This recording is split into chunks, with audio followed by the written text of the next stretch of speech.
Bismillahirrahmanirrahim. Assalamualaikum warahmatullahi wabarakatuh. Waalaikumsalam warahmatullahi wabarakatuh.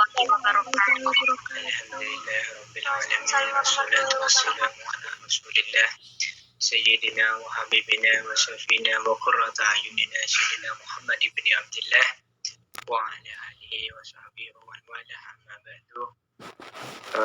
Ta'aruf singkat ya. Pertama-tama mari kita panjatkan puja dan puji syukur atas kehadirat Allah Subhanahu wa taala. Yang kedua, shalawat serta salam tetap kepada junjungan kita Nabi besar Muhammad sallallahu alaihi wasallam. Mengenai dengan ta'aruf singkat, saya udah ngisi di MBBS ini udah berapa kali gitu ya. Dan juga ini disuruh ta'aruf lagi gitu. Mungkin ada member baru, mungkin saya husnuzon ini saya sangat begitu kuat sehingga mungkin member baru banyak yang hadir, mungkin perlu ta'arufin lagi gitu ya. Nama kakak itu Muhammad Yusuf Maimun, bisa kalian panggil Kak Yusuf ataupun Kak Muhammad gak apa-apa, tapi jangan Kak Maimun ya, ataupun Mas Maimun jangan. Yang kedua, saya berpendidikan di pesantren Darul Lugha Dakwah, mungkin teman-teman ada yang tahu, dan sekarang sudah mau sidang ya, mohon doanya buat teman-teman semuanya. Dan apalagi asal Probolinggo dan sekarang lagi di Malang. Dan yang terakhir mutu ataupun ucapan yang selalu saya tekankan dalam diri saya itu stay istiqomah, baik di dalam melakukan ibadah, melakukan aktivitas, kita harus tetap istiqomah. Apalagi tema kita pada malam hari ini mengenai dengan doa, yaitu kita harus tetap istiqomah di dalam berdoa kepada Allah Subhanahu wa taala. Karena istiqomah ini adalah begitu sulit. Mungkin kamu bisa memperlakukan diri kepada seseorang baik, tetapi kamu belum tentu besoknya lagi bisa berbuat baik kepada orang.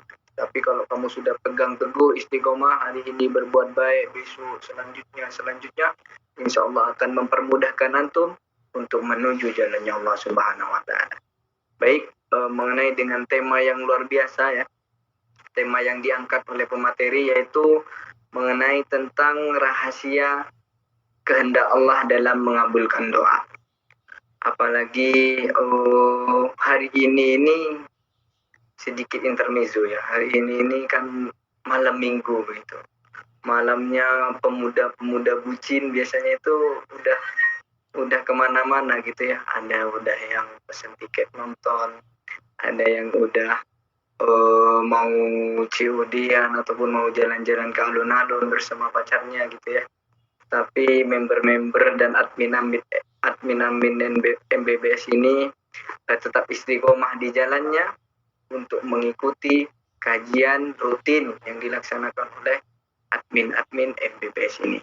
Dan insya Allah ini tetap istiqomah, meskipun yang lain itu di statusnya pamer tentang jalan sama ayang nonton bioskop, nanti kalian juga jangan pamer di status kalian. Saya kajian sama Kak Yus.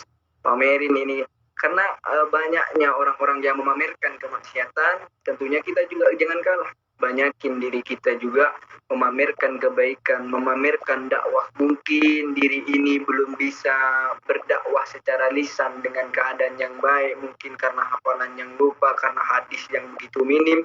Tetapi jangan putus asa dengan kalian sering-sering menge-share dengan para ulama, dengan kata-kata ustadz, kata-kata gus yang dimana kalian share bisa bermanfaat dan bisa membuat pencerahan buat orang-orang yang nonton. Insya Allah ini teman-teman sudah jangan ragu dan jangan bimbang, tetapkan di jalan yang lurus malam minggu, tetap ikut kajian rutin MBBS, jangan sampai malam minggu itu hilang arah. Ikut pacarnya, ikut nongkrong, ikut ini, ikut yang nggak penting itu nggak ada. Makna manfaat, apa manfaatnya? Nggak ada. Maka daripada itu, apalagi hari ini mengenai dengan doa, pasti pertanyaan-pertanyaan sudah disiapkan. Nanti apabila ada yang mau ditanyakan, segera ditanyakan. Karena sesuatu ilmu kalau ditanyakan cuma dipikirkan sendiri, ujung-ujungnya majnun, gila nanti ya, begitu. Sama halnya dengan Al-Fakir Kalau sudah cinta sama seseorang, kadang hati ini sama pikiran udah tidak sinkron, tergila-gila gitu ya. Maka daripada itu ada namanya pepatah, yaitu yang namanya Laila Majnun. Dan insya Allah ini kalau membahas tentang Laila, nantinya ujung-ujungnya ini sampai subuh begitu ya. Karena tema yang ini belum selesai, maka tuntaskan dulu tema yang ini. Mengenai dengan rahasia kehendak Allah dalam mengabulkan doa. Terkadang seorang hamba itu berdoa kepada Allah Subhanahu wa taala banyak sekali rintangan. Yang pertama, dia banyak suuzonnya kepada Allah. Kenapa sih doa anak ini tidak terlalu digubris, tidak terlalu dikabulkan oleh Allah?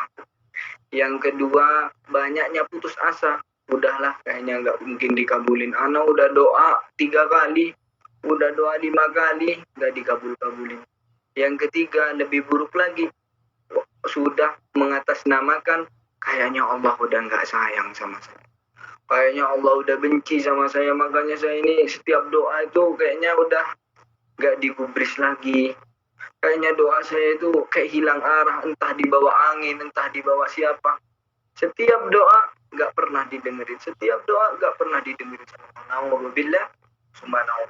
Maka kita rubah pikiran itu dengan mengikuti kajian ini. Semoga pemikiran teman-teman akan tenang dengan doa-doa yang belum teman-teman kabulkan. Dan insya Allah nanti Ana beri ijazah mengenai supaya teman-teman ini doanya dikabulkan. Dan supaya teman-teman doanya tetap istiqomah, apalagi mengenai dengan jodoh pastinya ya. Borong doanya kalau jodoh itu nggak habis-habis, ini panjang banget ya. Tapi kalau doa-doa yang lain mungkin sedikit. Yang pertama, Allah segera memberikan sesuatu keinginan terhadap hamba. Begini. Innal ijabati doa fi awalil waktiha. Allah itu kadang menempatkan suatu doanya antum kepada sesuatu yang sudah porsinya. Oh, kayaknya udah tepat nih waktunya, maka Allah segera kabulkan. Dan di dalam hadis tersebut, maka dikatakan innal ijabati doa. Di dalam ijabahnya orang-orang berdoa fi awalil waktiha, maka dia selalu mengambil momentum-momentum yang tepat. Di dalam berdoa kepada Allah Subhanahu wa taala, dia selalu mengambil momentum. Maka daripada itu momentum yang tepat itu seperti apa, Kak? Momentum yang tepat dikatakan oleh para ulama banyak sekali dengan perkataan-perkataan yang kita ini kadang bimbang. Yang kita doakan itu cuman perkara dengan keinginan-keinginan kita, bukan perkara-perkara akhirat. Tetapi Allah Subhanahu wa taala lebih tahu. Kalau sudah porsinya antum segini, maka antum sudah dimanfaatkan, maka antum sudah akan diluruskan dengan adanya doa tersebut, dengan doanya antum. Sama sepertinya hal ini. Di awalil waktiha, di awal banget tuh kalian berdoa. Dengan adanya antum sholat berjamaah di masjid, Allahu Akbar, Allahu Akbar, ada panggilan sholat, antum segera sholat untuk menghadap Allah Subhanahu wa taala. Dengan antum selesai sholat, itu pastinya tentunya di akhir sholat pasti ada berdoa. Yang dimana doa itu adalah lisannya para malaikat.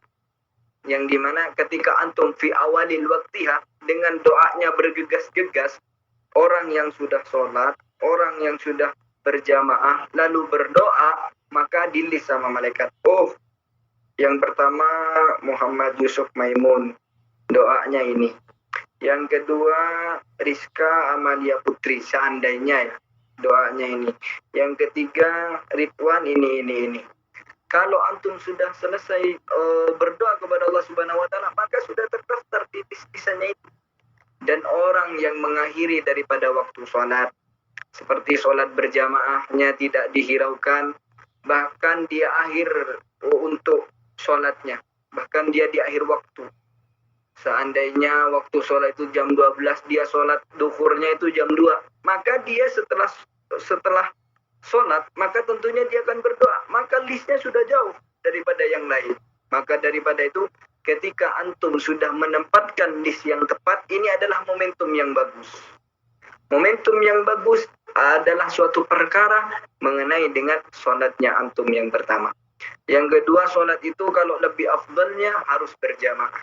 ketika antum sudah mendapatkan berjamaah lalu sholat lalu berdoa, maka dilis oleh para malaikat. Dulu kalau saya pikir tuh ada namanya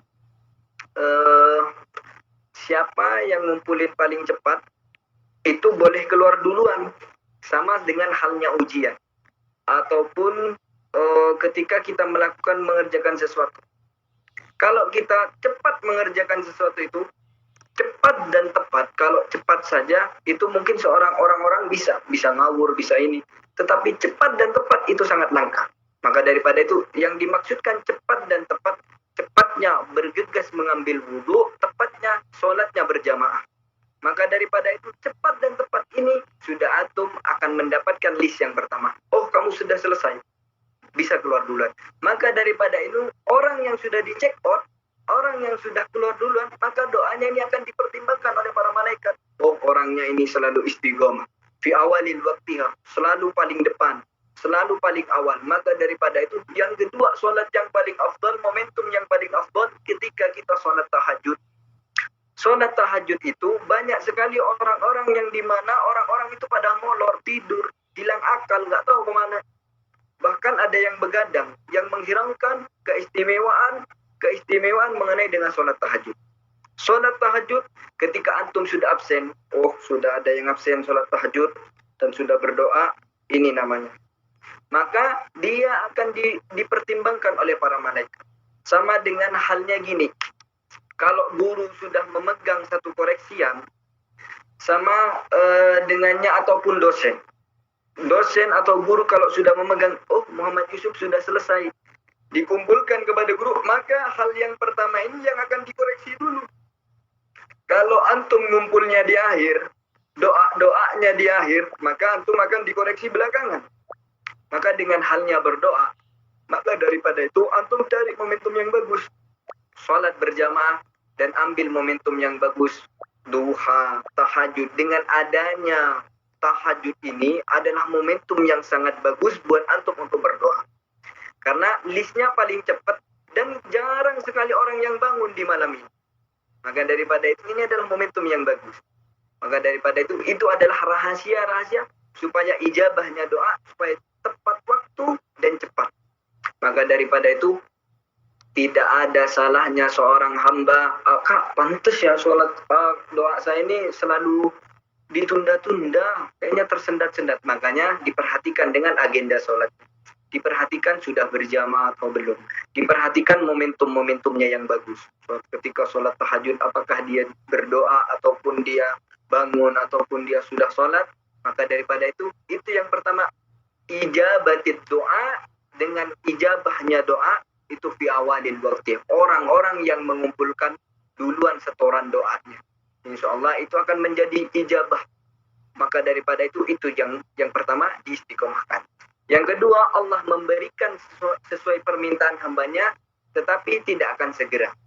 Ada terkadang seorang hamba meminta kepada Allah Subhanahu wa Ta'ala, tetapi dia jarang sekali untuk diberikan dengan keadaan-keadaan yang segera, yang tepat. Padahal dia sudah cepat dan tepat, tetapi kok tidak dikabulkan juga sama Allah Subhanahu wa Ta'ala. Apa kata Allah Subhanahu wa Ta'ala di dalam hadisnya Nabi Muhammad sallallahu alaihi wasallam, innal ijabati doa yuakhir hikmatullah fiha. Maka dengan adanya engkau sudah berdoa kepada Allah Subhanahu wa Ta'ala, dengan adanya engkau berdoa tetapi dikabulkannya di akhir, itu pasti ada hikmah-hikmah yang belum engkau ketahui, karena Allah lebih tahu apa yang Allah ketahui mengenai dengan diri antum sendiri. Maka daripada itu, ketika antum sudah berdoa tetapi ditaruh di akhir, maka daripada itu husnuzonnya antum muncul. Mungkin Allah ini menyiapkan sesuatu yang lebih baik. Ataupun apalagi kalau antum sudah mengenai dengan doa mengenai jodoh. Kalau sudah mau ini, tetap maunya ini, begitu ya. Maka daripada itu ketika antum berdoa kepada Allah Subhanahu wa Ta'ala, kalau sudah maunya ini tetapi sama Allah dikasihnya beda di akhir, maka antum husnuzon, mungkin ini yang terbaik daripada Allah. Mungkin ini yang terbaik menurut Allah, karena Allah lebih mengetahui diri antum daripada antum sendiri. Yang ketiga, Allah menggantikan sesuatu yang lebih baik daripada doa itu. Apa kata Imam Ibnu Hajar Asqalani berkata, setiap doa hamba baik daripada zamannya Nabi Adam sampai zamannya Nabi Muhammad, doa itu tidak ada akan lepas. Sama halnya dengan catatan yang ditempel di dinding. Kalau dulu antum pernah sekolah, kalau nggak sekolah saya nggak tahu ya. Tapi kalau ini yang pernah merasakan sekolah gitu ya. Kalau antum pernah merasakan sekolah waktu SMA ataupun SMP, pasti di sekolah itu di halaman luarnya itu ada mading sekolah. Yang dimana mading sekolah itu ada pemberitahuan, dimana itu semuanya mengenai dengan pemberitahuan.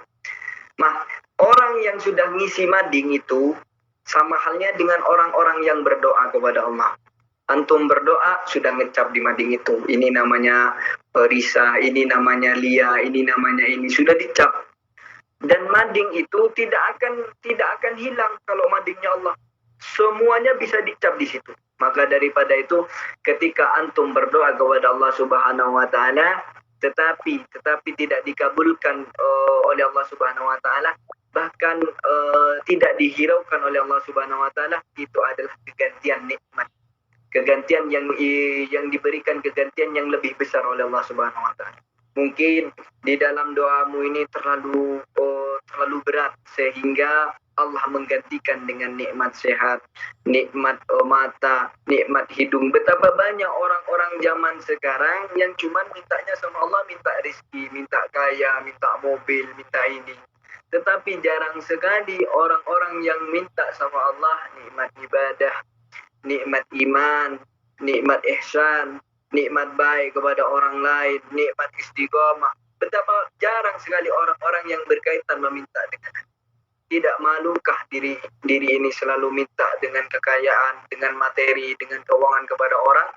Kita aja kalau minta sama orang, minta uangnya dong, minta uangnya. Apakah tidak malu diri ini minta sama orang itu? Apalagi minta sama Allah sedangkan diri ini masih belum pantas, masih belum bersih, masih sholatnya kadang buru-buru, masih sujudnya masih kadang nggak jelas, kadang di dalam sholat itu setelah selesai sholat nggak ada doa. Maka daripada itu mungkin dengan doa kita diganti oleh Allah Subhanahu wa taala, diberi nikmat sehat, diberi nikmat iman, diberi nikmat ibadah, ibadahnya selalu lancar, istiqomah dan lain-lain. Maka daripada itu jangan pernah suuzon, doa saya nggak dikabulin. Semua doa sudah dicap di dinding. Tetapi doanya ini kayaknya saya ganti dengan yang ini. Doanya ini mungkin saya ganti dengan nikmat ibadah supaya dia tetap istiqomah. Karena seseorang apa kata para ulama, seseorang yang tidak mendapat pandangan Allah Subhanahu wa taala bukan seseorang yang sudah melalaikan daripada semua kewajibannya, tetapi seseorang yang dimana dia sudah melalaikan daripada kewajiban dan daripada haknya. Orang yang diberikan kaya, orang yang diberikan ini dan itu, tetapi masih lalai di dalam ketaatan, itu adalah kepedihan, tidak mendapatkan nikmat Allah Subhanahu wa taala. Kebanyakan orang mikirnya gini, orang kaya tuh enak ya, orang berduit tuh enak ya, enggak ada susahnya. Padahal dia tidak dipandang oleh Allah Subhanahu wa taala, karena tidak mendapat pandangan Allah Subhanahu wa taala, maka dia dihiraukan saja oleh Allah. Biar dia senang-senang di dunia, biar dia senang-senang di sini, nanti akan dihisap satu-satu. Orang yang miskin yang mau minta kaya jangan putus asa. Bahkan orang-orang yang miskin itu hisapnya lebih ringan daripada orang-orang yang memperbanyak daripada Allah. Kok saya miskin terus ya? Kayak gak enak ya miskin? Kayak gak enak ya hidup kayak gini? Banyak utang kayak gini, kayak gitu. Orang yang miskin, hisapnya itu lebih mudah teman-teman. Jadi orang-orang yang sudah pandai bersyukur hari ini, insya Allah Allah akan tambah daripada nikmat-nikmat itu. Tetapi orang-orang yang kufur pada malam hari ini atas nikmat Allah, maka dia akan mendapatkan azab yang pedih daripada Allah Subhanahu wa taala. Yang keempat, Allah tidak kasih di dunia, tetapi Allah kasih daripada ganjaran itu di yaumil qiyamah, setelah daripada kehidupan ini. Maka daripada itu bil haqiqil bil hukukil adim, dan dengan keyakinan yang adim, yang agung, maka daripada itu ketika kita mati akan berjumpa dengan Allah Subhanahu wa taala. Dengan ketika kita berjumpa, adapun doa-doa yang dulu-dulu yang pernah kita tuangin, yang pernah kita curhatin sama Allah Subhanahu wa taala tetapi tidak dikabulkan oleh Allah Subhanahu wa taala, maka akan diberi ganjaran. Oh, ini ganjaran doanya untuk di dunia. Oh, ini doanya antum waktu di dunia anak nggak kasih tuh. Mohon maaf, ini anak kasih ini nih. Ini pahala buat antum.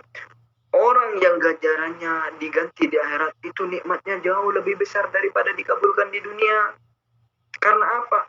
Di padang mahsyar nanti orang bersikukuh-kukuh mau mengambil daripada amal-amal kita.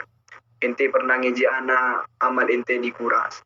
Ente pernah zalimin anak ente. Tetapi antum pernah punya doa yang banyak yang tidak dikabulkan oleh Allah. Tetapi antum tetap istiqomah berdoa kepada Allah Subhanahu wa taala. Ini pahala doanya antum. Ini pahala doanya antum. Maka ini akan mendapatkan pandangan daripada Allah Subhanahu wa taala. Bahkan orang-orang lain kok heran. Kenapa timbangan ente berat, padahal ente sering mendolimi orang, padahal ente sering berzina, padahal ente sering, tapi dengan hati yang bagus, niat yang bagus, antum selalu berdoa kepada Allah Subhanahu wa taala. Dengan keinginan itu Allah gantikan berbagai pahala untuk antum semuanya. Maka orang yang sudah putus asa di dunia itu, aduh, kayaknya doa saya ini kemana sih gak dikabulin sih? Cuman minta ini kok gak dikabulin ya. Katanya tuh Allah maha ini, maha itu.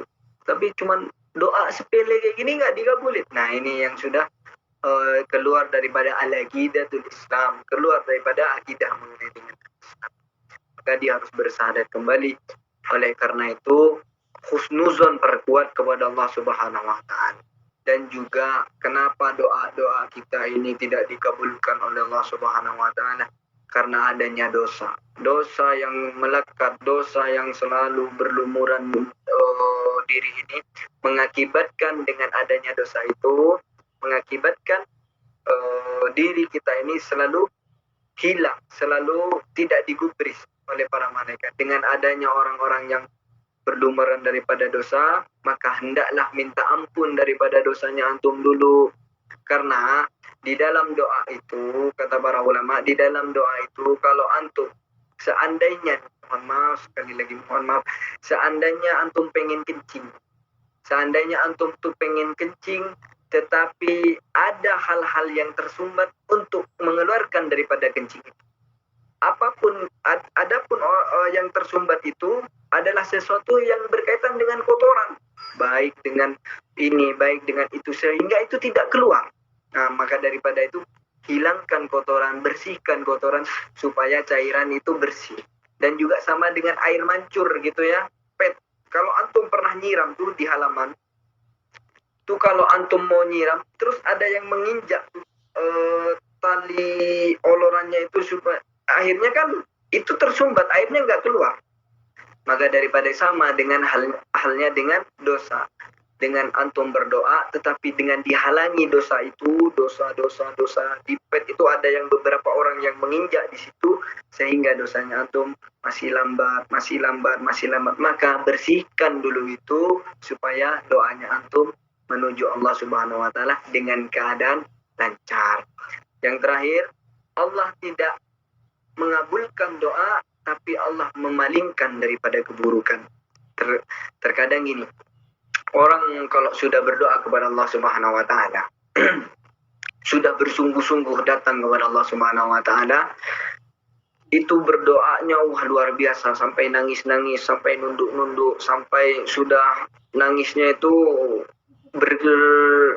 satu bak ini ya, anggapannya itu satu bak ataupun satu ini, nangisnya udah banyak banget sampai matanya tersayu-sayu akibat nangis itu, berdoa saking pengennya dikabulkan mengenai dengan doanya itu, tetapi dia digantikan dengan hal-hal yang digantikan dengan sesuatu yang buruk.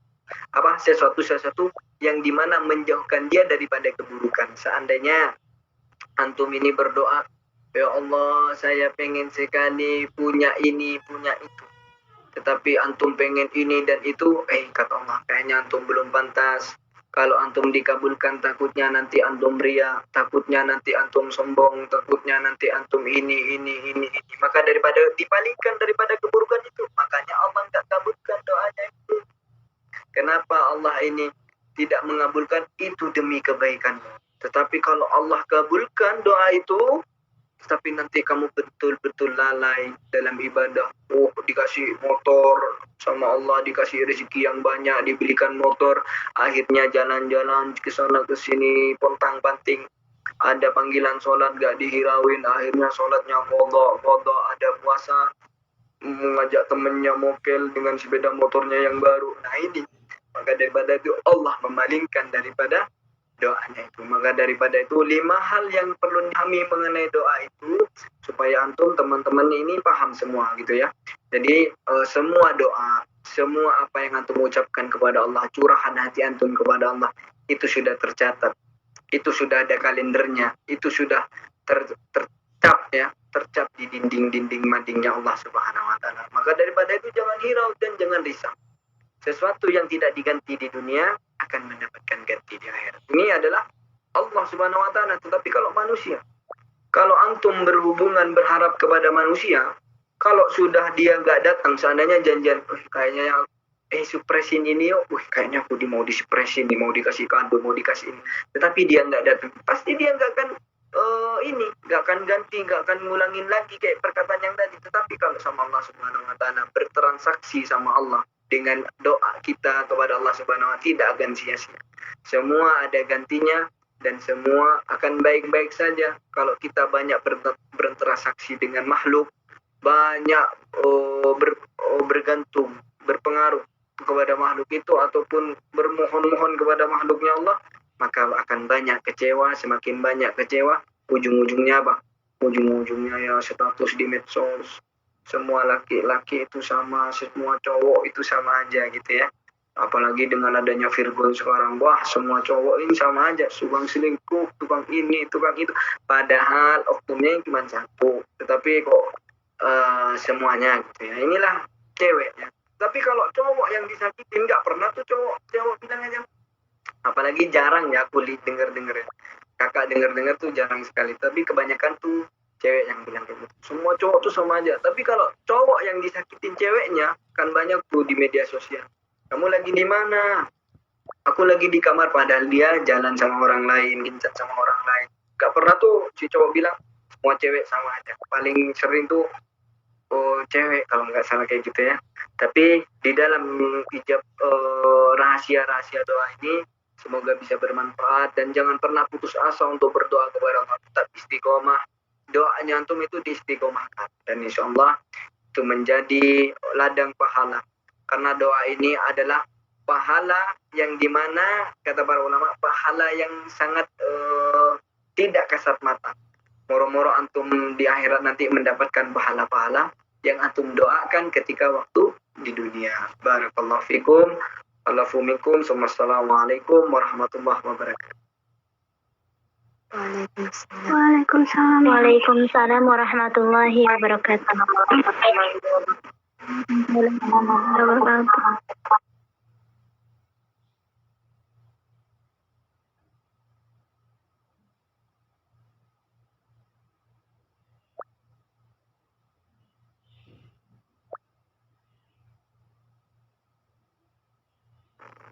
Baik, kita lanjut ke acara berikutnya, itu sesi tanya jawab. Mungkin teman-teman ada yang ingin bertanya, tafadhol bisa bertanya melalui on mic, dan yang on mic akan saya pilih beberapa 3 saja pertanyaan. Anak, kita lanjut ke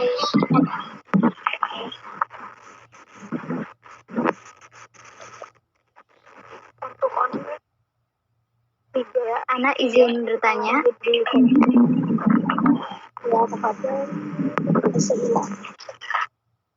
Assalamualaikum warahmatullahi wabarakatuh. Ustadz Afwan izin bertanya, jika doa kita tidak dikabulkan di dunia, di kitab Talimut Talim ada penjelasan bahwa doa kita akan dikabulkan di akhirat. Penjelasan dari dikabulkan di akhirat itu seperti apa, Ustaz? Mohon pencerahannya Ustaz. Assalamualaikum warahmatullahi wabarakatuh. Waalaikumsalam warahmatullahi wabarakatuh. Mohon pencerahannya ya. Saya kira ini sudah terang ini, cerah atau gelap ini hari ini. Mungkin malam ya. Jadi mohon pencerahannya Ustaz. Kayaknya ini malam Ustaz. Perlu disiangin ini gitu ya. Mengenai dengan pertanyaan itu karena saya sudah sampaikan. Kita tidak tahu nanti di akhirat seberapa banyak pahala kita akan dikurangin dan seberapa banyak juga dosa kita akan ditambah. Dengan kita banyak berdoa di dunia, itu kan kita berdoa atas niat yang baik. Doa yang mau diganti nanti, itu niatnya yang baik dulu. Bukan cuma sekedar doa ya. Oh kayaknya kata Kak Yus tuh doa itu mau diganti di akhirat tuh. Nanti doa banyak-banyak lah sembarangan, meskipun gak dikabulin, yang penting di akhirat masuk gitu ya. Bukan kayak gitu. Tetapi doa yang betul-betul dari hati kita. Doa yang dimana kita tuh pengen banget tuh barang itu, kita tuh pengen banget tuh kayak merasakan itu gitu ya. Tetapi tidak dikabulkan oleh Allah Subhanahu wa taala.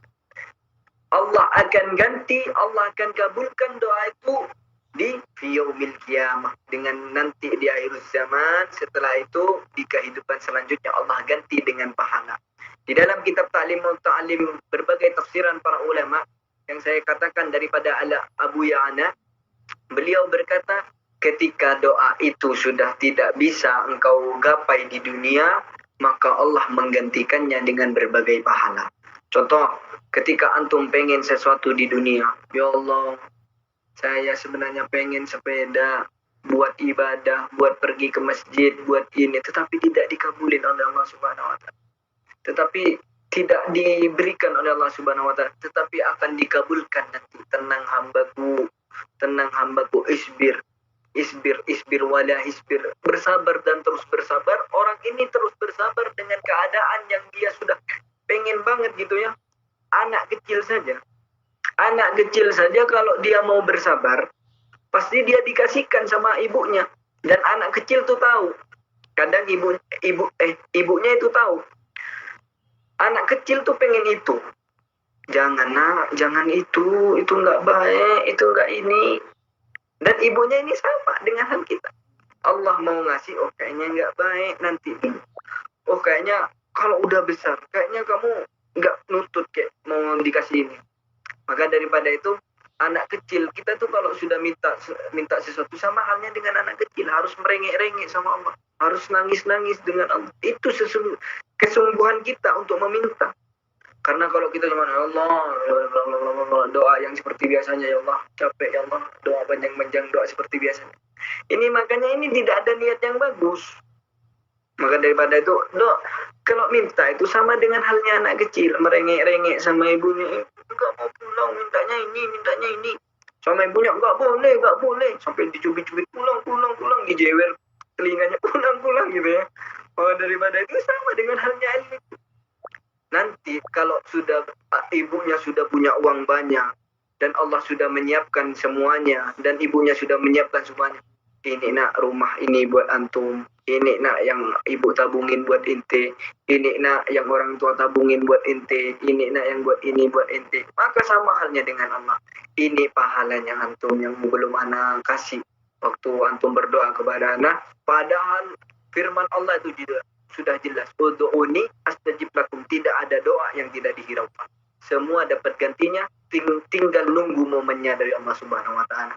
Nunggu momennya dikasihnya langsung, apa harus bersabar dulu, apa nanti diganti dengan hal ini, apa diganti dengan hal ini, atau diganti di akhirat setelah kita akan hidup di kehidupan selanjutnya. Maka daripada itu, ketika antum tidak dikabulkan di dunia, akan digantikan dengan berbagai pahala oleh Allah Subhanahu wa taala. Pahalanya itu seperti apa, Kak? Bisa dibayangkan nggak, Kak? Ya itu wallah. Maka itu ketika Allah sudah memberikan daripada itu, wallahu a'lam bishawab. Hanya Allah yang tahu mengenai dengan hal itu. Yang tentunya itu akan menjadi tirakat kita, keimanan kita, supaya percaya doa itu akan memberikan kita dampak nantinya fi yaumil qiyamah. Begitu ya. Jangan husnul, jangan suzon. Kayaknya doa ini mati aja lah. gak dikabulin sama Allah, jangan kayak gitu. Pasti ada momen-momen yang dimana Allah memberikan ganjaran buat antum karena atas keniatan kesungguhan antum di dalam berdoa. Barakallah. Tabarakallah. Masya Allah, syukron Ustaz atas jawabannya.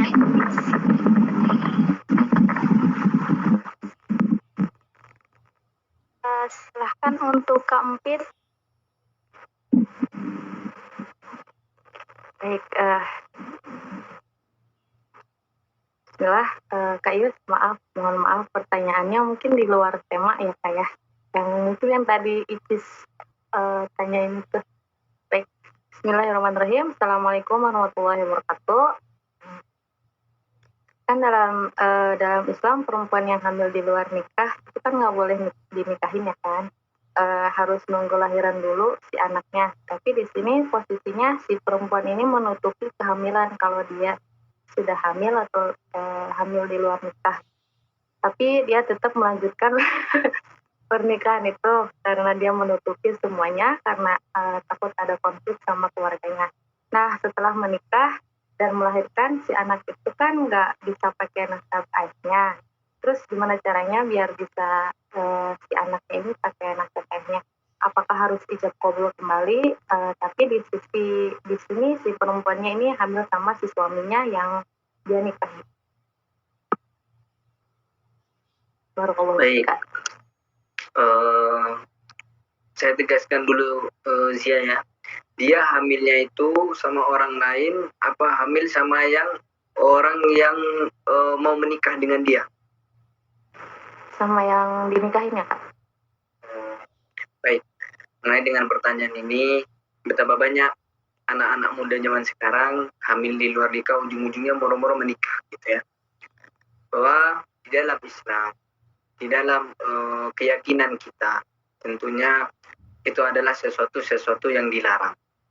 Yang kedua, apabila dia sudah melakukan daripada hal itu dengan suaminya sendiri tapi di luar nikah gitu ya, atau di luar akad sama suaminya sendiri di luar akad, itu adalah anak daripada hal yang diperoleh daripada kedua mempelai ini tidak akan bernasab kepada. Gimana?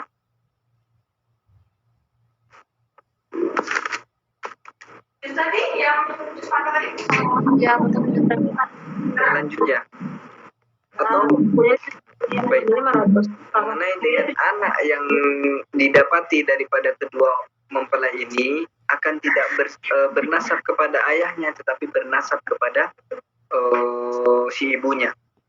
Yang kedua, apabila seseorang sudah melakukan berbagai sudah melakukan daripada hal ini dan hal itu, tetapi dia menikah, tetapi dia melangsungkan dengan pernikahan, maka dosa-dosa akan dihapus oleh Allah Subhanahu wa taala. Seandainya antum pernah melakukan ini dan itu bersama pacar antum, tetapi ujung-ujungnya nanti ujung-ujungnya engkau menikah dengan si dia.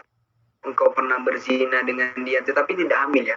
Engkau pernah berzina dengan dia, engkau pernah mabuk-mabukan sama si dia ataupun pernah kemana sama dia, tapi ujung-ujungnya menikah, kata para ulama, maka dosa-dosa yang lama sudah diikrarkan, dihilangkan. Tetapi yang lebih berat, engkau sudah melakukan dengan si dia, tidak menikah dengan si dia, maka dosanya itu akan terus mengalir. Maka daripada itu, ketika antum sudah mempunyai pasangan, saling terbuka saja. Hal-hal yang perlu antum keep, itu tidak perlu. Seandainya antum menikah, dan antum tidak ada kejujuran di dalam menikah, bahwa antum sudah melakukan hal itu kepada orang lain, sayang, aku sudah nggak, mohon maaf sekali, aku sudah nggak perawan gitu ya, tetapi dia nggak jujur, kamu masih perawan nggak? Masih, seandainya gitu ya. Lalu dia menikah, lalu bersama suaminya nanti test driving misalnya, artinya malam pertama gitu. Tetapi dia itu keluar daripada mohon maaf, ini pembahasannya sangat sensitif memang ya. Tetapi dia itu sudah betul-betul segelnya sudah lepas. Maka daripada itu boleh dibatalkan dengan secara sepihak. Maka dia langsung menolak daripada si perempuan itu. Yang pertama, karena dia tidak terbuka kepada suami. Kalau suami nggak ada bekasnya, mau dia nggak jujur maupun jujur, itu kan nggak kelihatan. Tetapi kalau daripada pihak seorang perempuan, dia harus terbuka kepada suaminya supaya suaminya ridho. Karena yang dicari setelah menikah itu daripada ridhonya suami, bukan daripada ridhonya si istri. Barakallahu fikum. Yang kedua, mengenai dengan menikah tadi, apakah dia harus menikah ulang setelah anaknya itu lahir? Gak usah. Kalau sudah menikah, akad ya sudah, nggak apa-apa. Meskipun anak itu lahir, tetap nasabnya kepada ibunya. Begitu ya, Zia. Barakallahu. Bukan pertanyaan dia, Kak. Pertanyaan saya. Tapi itu pernikahannya tetap sah secara agama nggak, Kak? Sah, tetapi untuk nasab si anaknya itu ya bergantung kepada ibunya. Baik, barakallahu, Kak. Untuk Ukti Novia, tolong dong matiin mic-nya dari tadi ganggu.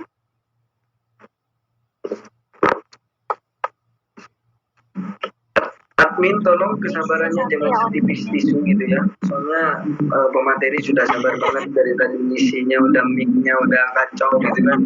Jadi adminnya harus lebih bersabar kayaknya.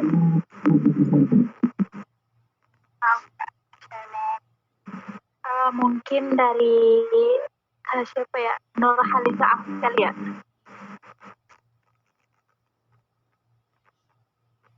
Assalamualaikum warahmatullahi wabarakatuh. Izin bertanya, Kak, tapi pertanyaan di luar materi, boleh nggak?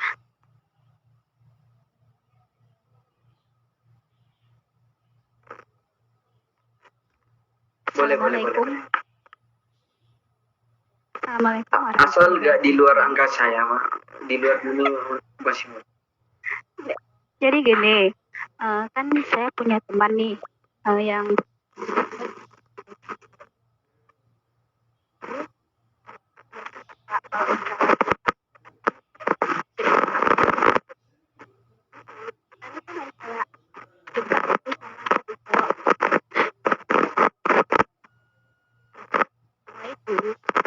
Pertanyaannya nggak kedengerannya, kayak kerusak-kerusuk keruk gitu. Coba diinin dulu, di mute dulu. Kira-kira apa yang salah itu? saya ulang ya, Kak. Kan saya punya teman nih yang kayak udah lama banget gitu temenan sama dia. Terus kalau namanya juga sesama teman yang kayak bestie lah gitu. Itu kan biasa kan yang kayak cerita tentang segala sesuatu gitu. Jadi kita ini kan itu yang kayak suka sama satu cowok gitu. Dan emang dekat, tapi cowok ini tuh lebih dekat ke teman kita. Tapi di kemudian hari cowok ini tuh bilang ke teman kita tuh yang kayak mau ngelamar kita gitu. Otomatis teman yang di dekat itu kan kecewa gitu, yang kayak sakit hati. Tapi dianya kayak katanya ya udah terima aja kan sama-sama suka gitu. Tapi banyak yang kayak nggak mau, karena kalau terima teman kita yang sakit hati. Tapi kalau nggak terima kitanya yang mengorbankan perasaan gitu. Jadi solusinya tuh gimana ya, Kak? Lebih baik terima atau biar aja teman yang sakit gitu. Assalamualaikum warahmatullahi wabarakatuh. Kalau teman-teman pernah melihat atau menonton film India judulnya Kalhonaho, sama ceritanya kayak gini ya.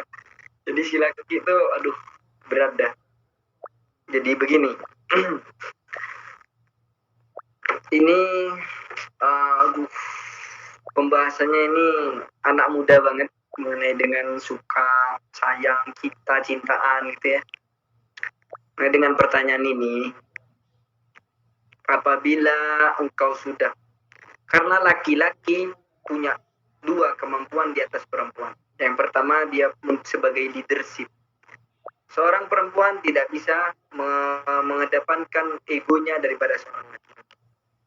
Yang kedua, laki-laki punya pilihan. Seorang laki-laki berhak memilih perempuan mana dan siapa yang pengen dia nikahi ataupun yang siapa pengen dia sandingkan. Maka daripada dua hal itu, ketika antum sudah dilamar dengan laki-laki tersebut, tetapi masih memikirkan temannya gitu ya, maka sebaiknya, ini saran al-fakir, sebaiknya antum pamitan yang benar kepada teman tersebut.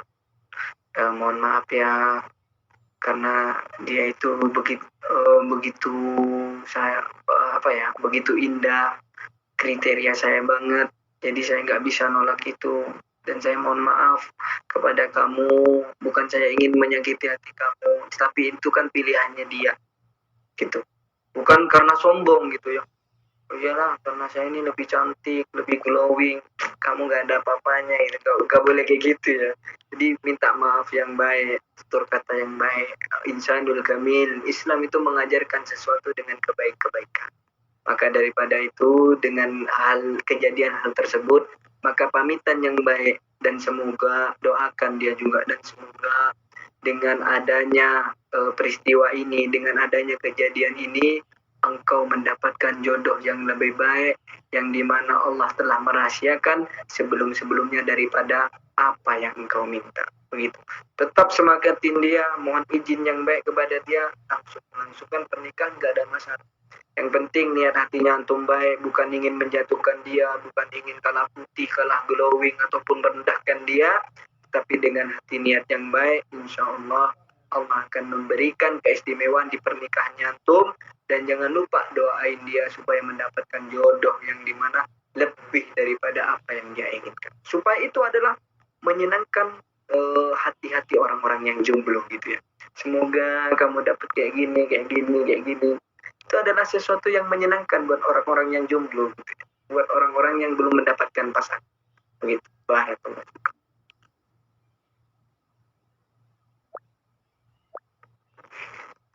Baik, Masya Allah.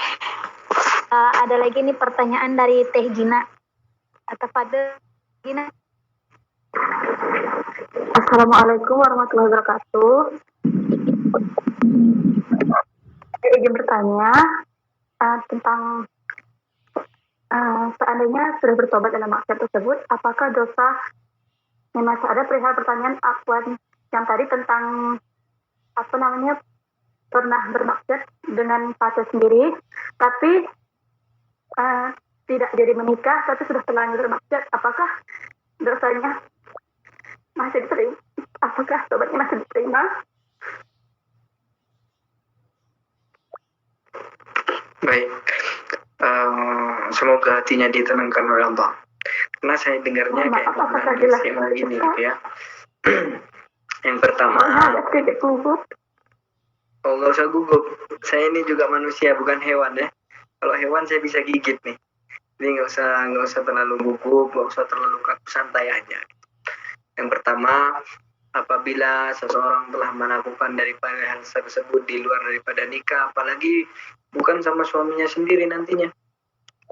Yang pertama, ketika antum sudah melakukan hal itu, ucapkan kepada calon suaminya antum, sayang, mas, kak, ataupun apa ucapannya, bibi, ubi, ataupun ucapan apa gitu ya, jujur kepada dia.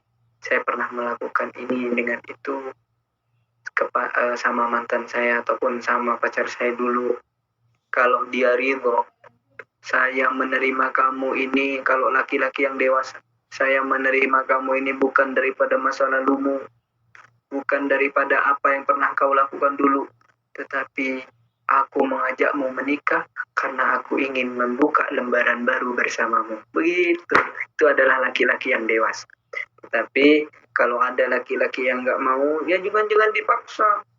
Oh kayaknya aku nggak bisa deh, kamu udah kayak gini kamu. Tapi laki-laki yang dewasa akan bisa menerima kamu, akan jauh, bisa menasihatin kamu dengan secara baik, dan insya Allah apa yang pernah kau lakukan, dan jangan pernah berputus asa, dan jangan pernah berdoa kepada Allah supaya diampuni daripada dosa-dosa. Dan insya Allah Allah selalu membuka ruang kapan saja, asal dia mau kembali kepada Allah Subhanahu wa Ta'ala. Begitu. Barakallahu fikum.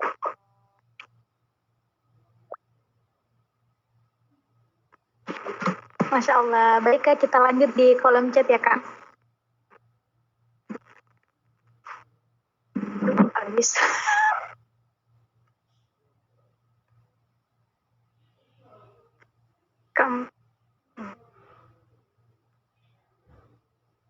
Iya, silakan dibaca di kolom chat.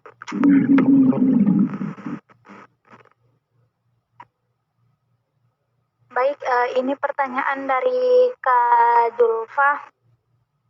Bismillahirrahmanirrahim. Assalamualaikum warahmatullahi wabarakatuh. Kak, saya mau tanya, ketika kita disakiti oleh seseorang yang mana sudah membuat kepercayaan yang kita beri kemudian dikhianati, maka dari itu apa yang harus kita lakukan ketika kita berhadapan dengan orang yang sudah mengkhianati kita? Baik, ini saya ceramah mengenai dengan tema rahasia kehendak Allah dalam mengabulkan doa itu 30 menit lebih. Tetapi pertanyaannya ini out of the box gitu ya. Pertanyaan ini nyasar semua nih, kemana gitu ya. Mengenai dengan jodoh, mengenai dengan ini, mengenai dengan itu gitu ya. Baik. Oh ya, pertanyaannya siapa? Sampai lupa saya. Astagfirullah, ini bisa diulang Zia. Kak Yus ingetnya dia mulu. Bentar ya. Tadi pertanyaan dari Kak Julfa. Gimana? Baca ya Kak? Dibaca lagi. Iya, dibaca. Jadi gini Kak, ketika kita disakiti oleh seseorang yang mana sudah membuat kepercayaan kita, bentar. Ketika kita disakiti oleh seseorang yang mana sudah membuat kepercayaan yang kita beri kemudian dikhianati, maka dari itu apa yang harus kita lakukan ketika kita berhadapan dengan orang yang sudah mengkhianati kita? Gitu Kak. Yang pertama, siapkan pancu ataupun siapkan paku lalu dan pandu, patok ke kepalanya.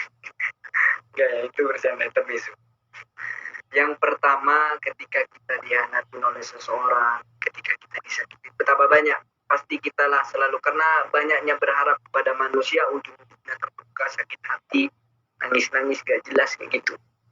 Yang pertama apa yang harus kita lakukan? Yang pertama isbir, harap bersabar, ini ujian dari Allah Subhanahu wa Ta'ala. Karena ada kan son-son di TikTok, harap bersabar, ini ujian, harap bersabar, ini itu betul, itu ujiannya dari Allah. Yang kedua, karena engkau bertemu dengannya karena Allah, tetapi bukankah di status saya itu ada pertemuan akan mengakhiri sesuatu yang baik dan juga akan mengakhiri sesuatu yang pahit. Itu adalah pertemuan. Ada kesan yang baik, sama dengan halnya film. Film itu gak harus endingnya bahagia semua. Ada yang endingnya sad, ada yang endingnya meninggoy, ada yang ada yang endingnya itu mayitnya kena truk molen gitu. Banyak ending-ending yang kacau. Sama dengan kehidupan.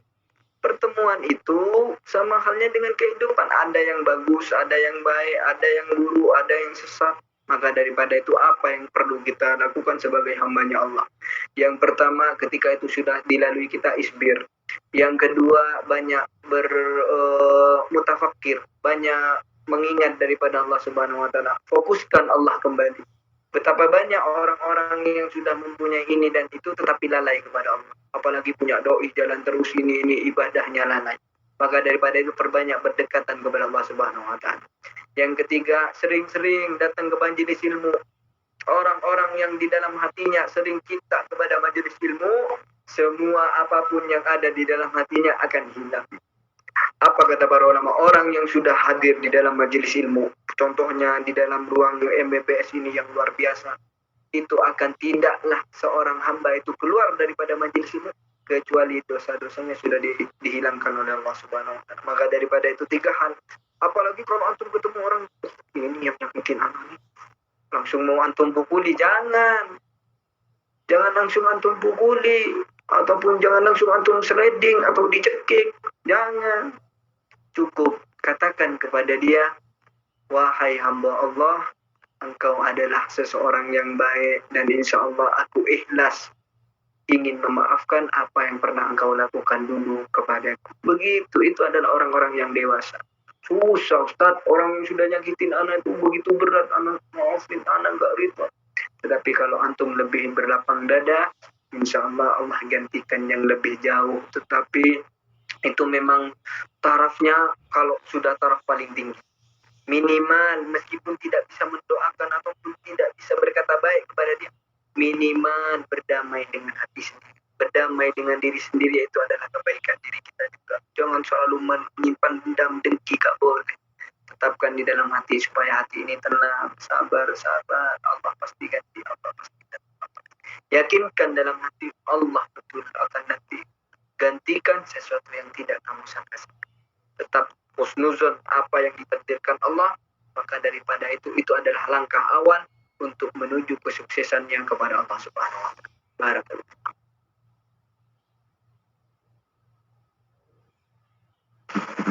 Masya Allah, tabarakallah. Baik Kak, kita lanjut ke pertanyaan selanjutnya dari Kak Kaira Hidayani.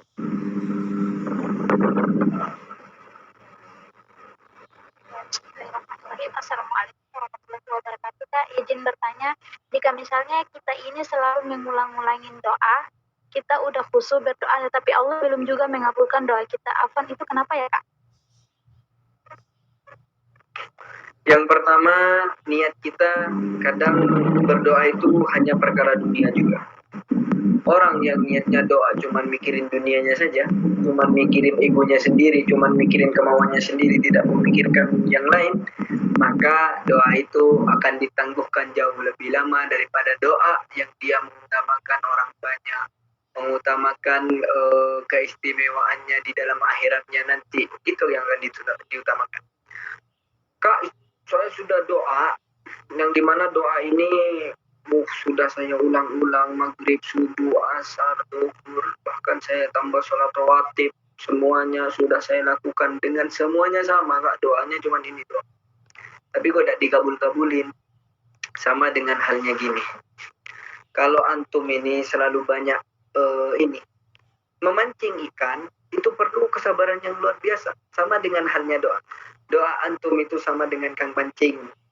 Mau mancing, kayaknya di sungai ini nggak dapet, kok lama ya, 30 menit, 1 jam, bahkan sampai sore nggak dapet tuh, ujung-ujungnya antum pulang.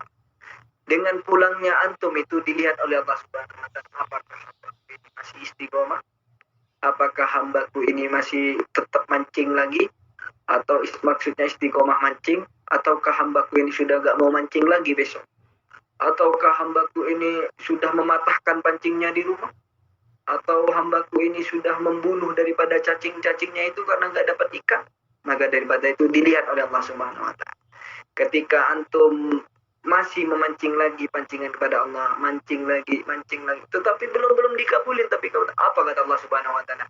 Ketika antum sudah berdoa berulang-ulang kali tidak dikabulkan oleh Allah Subhanahu wa taala, percayalah bil hakikul yakin, dengan keyakinan yang penuh, Allah akan menggantinya nanti fi yaumil qiyamah. Maka daripada itu, bukan doanya antum tidak dikabulkan, akan dikabulkan di saat momentum-momentum yang tepat menurut Allah, bukan menurut antum. Karena Allah lebih mengetahui dirinya antum daripada antum sendiri mengetahui daripada dirinya sendiri.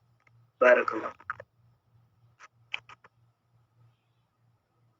Baik Kak, terima kasih banyak atas jawabannya. Kita lanjut ke pertanyaan selanjutnya dari Kak Isfahmi Salsabila.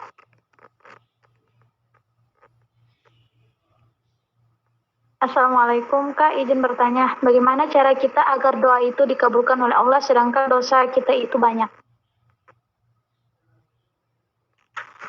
Dosa kita itu banyak, bagaimana mau dikabulkan gitu ya. Dosa yang banyak itu adalah penghambat. Kalau antum tidak menyesali daripada perbuatan dosa itu, sama halnya antum tidak akan serius di dalam berdoa. Karena di dalam berdoa, yang pertama antum harus, ya Allah ampunilah dosa-dosa hamba. Bersihkanlah dosa-dosa hamba. Jangan langsung, ya Allah ana meminta rezeki, ana meminta ini, sedangkan tidak minta dosanya antum mau dihapus, diampuni oleh Allah Subhanahu wa taala. Ini adalah perkara yang salah. Ketika antum datang kepada Allah Subhanahu wa taala dengan berlumuran dosa, dengan banyaknya antum yang pernah lakukan mengenai dengan kemaksiatan, maka daripada itu datang kepada Allah dengan serius, merengek, menangis, menyesali betul. Bukan ya Allah sambil guyon-guyon, jangan.